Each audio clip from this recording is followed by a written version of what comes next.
এখন শুনবেন রাত ৩০টার সংবাদ। রেডিও চেরাবেরা খবর পড়ছে সব দলের মা সরে দাঁড়া। খবর প্রচারিত হচ্ছে কাটাখালী কচুবাগান গুতগতি সেন্টার থেকে। সংবাদের শুরুতে শিরোনাম। কাটাখালীর মিরির দুয়ার ভিতর একটি চাউলের খনি। শেখপাড়ার বটতলায় ঘোড়ার গাড়ির দুর্ঘটনা।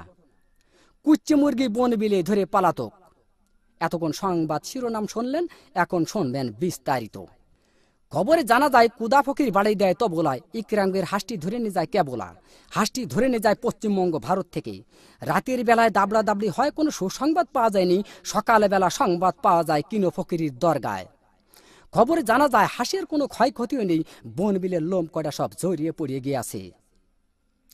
গতকাল কাটাখালের ব্রিজের পারে একটি মহিলা দাঁড়িয়েছিলেন। মহিলা দাঁড়িয়ে থাকার পর একটি বাড়ি মাছি উড়িয়ে যাইতাছিল। খবরে জানা যায় মহিলার উড়নার বাড়ি লেগে বাড়ি মাছি ৩৬টি দাঁত ভাঙ্গে জায়গায় পড়ে যায়। এরপরে বাড়ি মাছিটি দুঃখ প্রকাশ করেন যে তিনি দাঁত দিয়ে কিছু চাবিয়ে খেতে পারছেন না। আমাদের কদবেল হায়দার বাড়ি মাছির দাঁত লাগানোর জন্য ৩৬ লাখ টাকা পুরস্কার প্রদান করেন। গতকাল কাটাখালীর মিরির দুয়ার ভিতরে একটি চাউলের খনি পাওয়া গেছে। তাতে ৩.৫ চাউল পাওয়া গেছে, আরো পাবো বলে আশা করা যাচ্ছে। এসব চাউল তোলার জন্য আমাদের শেখপাড়ার মণিকুমার যত কুলি সব ঠিক করা হয়েছে। আমাদের আমরা আলী বলেছেন এই চাউল বাংলাদেশে থাকলে পারে বাংলাদেশের অভাব অনটন বেশি পরিমাণ বেড়ে যেতে পারে। এই জন্য এই চাউল বিদেশে যাবে বলে ৪টি কোস্টার জাহাজ আমাদের কাটাখালের ব্রিজ ঘাটায় ঘষাঘষি করিতেছে। গতকাল বঙ্গোপসাগরে আগুন লেগে পানি পুড়িয়ে ছারকার হয়ে যায়, মাছের কোনো ক্ষয়ক্ষতিও নেই, শ্যাওলা কড়া নিরাপদ জায়গায় আছে।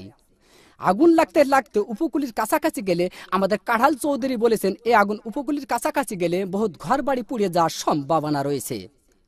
এই আগুন নিবানোর জন্য আমাদের মাগুরার তরফ থেকে ৭ বস্তা পেট্রোল ও ১৪ বস্তা কেরোসিনের তেল পাঠানো হয়েছে। গতকাল আরিসার ঘাটে একটি হাতি যাইতাছিল। হাতি যাওয়ার পরে ফেরিখানা নষ্ট হয়ে যায়। ১৫-১৬ খানা বাস বুঝাই সত্ত্বে হাতির পিঠের পার ফেরিটি তুলে দেওয়া হয়েছিল। হাতিটি নিমিজিমি করে যাইতাছিল, এক রয় নামাজের পাড়ায় হাতি চ্যাপ্টা হয়ে গেল। রয় নামাজের পাড়ায় হাতি চ্যাপ্টা হয়ে গেলে বাস কয়েকখানা দরদর করে পানির ভিতর পড়ে যায়।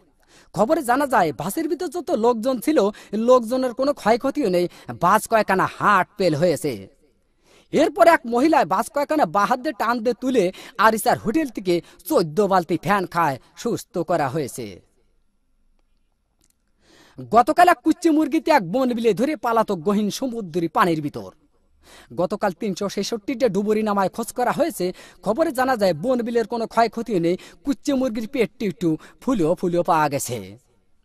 আমাদের কাটাখালীর বিন্দু ডাক্তার কুচ্চে মুরগিটি মগির নতুন হাসপাতালে ভর্তি করে কুচ্চে মুরগির পেট অপারেশন করে ৩ মণ ও ৩.৫ মণ চাউল পাওয়া গেছে, আরো পাবো বলে আশা করা যাচ্ছে। বর্তমান বাংলাদেশে মাছের অভাব অনটন বেশি পরিমাণ দেখা যাচ্ছে।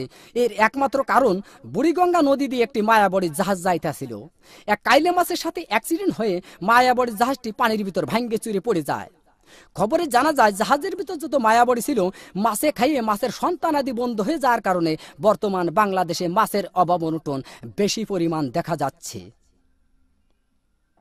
গতকাল শেখপাড়ার বটতলায় এক ঘোড়ার গাড়ির চাকা বাষ্ট হয়ে ৬০০ মানুষ নিহত, আরো কতজন আহত হয়েছে। আহতদেরকে জ্যান্ত পুঁতিয়ে ফেলা হয়েছে আর নিহতদেরকে মগির নতুন হাসপাতালে ভর্তি করা হয়েছে। গত মাসে এদের সুশীলের চিকিৎসা হবে বলে জানা যাচ্ছে।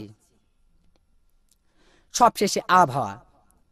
আজ রাত বিয়ান পর্যন্ত আবহাওয়ার পূর্বাভাসে বলা হয়েছে ৬ সত্যিপুর, কাদিরাবাজ, দেড়িয়া, আবালপুর, সিমেলের মাদ্রাসার উপর দিয়ে দক্ষিণ পূর্ব দিক থেকে ঘন্টায় ৬০০০ কিলোমিটার বেগে দমকা থেকে জোরে হওয়া বৃষ্টি ও বজ্রবৃষ্টি সহ বিচ্ছিন্নভাবে বয়ে যেতে পারে। সেই সাথে ইট পাটকেল ও পাথরের খোয়া পড়ার সম্ভাবনা রয়েছে। এইসব এলাকার বাস, ট্রাক, মাইক্রো ও কার গাড়িকে ১ নম্বর সতর্কতা সংকেত দেখিয়ে যেতে বলা হয়েছে। আর এইসব এলাকার সাইকেল, বাইসাইকেল, মোটর সাইকেল এবং মকবুলের ঘোড়ার গাড়িকে ঘরের ভিতর বাইন্ধে থুয়ে বসে থাকতে বলা হয়েছে। এই আবহাওয়ার পূর্বাভাস রাত বিয়ান পর্যন্ত বলবৎ থাকিবে। আগামীকাল সূর্য উঠলি আর ডুববে না, ডুবলি আর উঠবে না। খবর শেষ হলো। খোদা হাফেজ।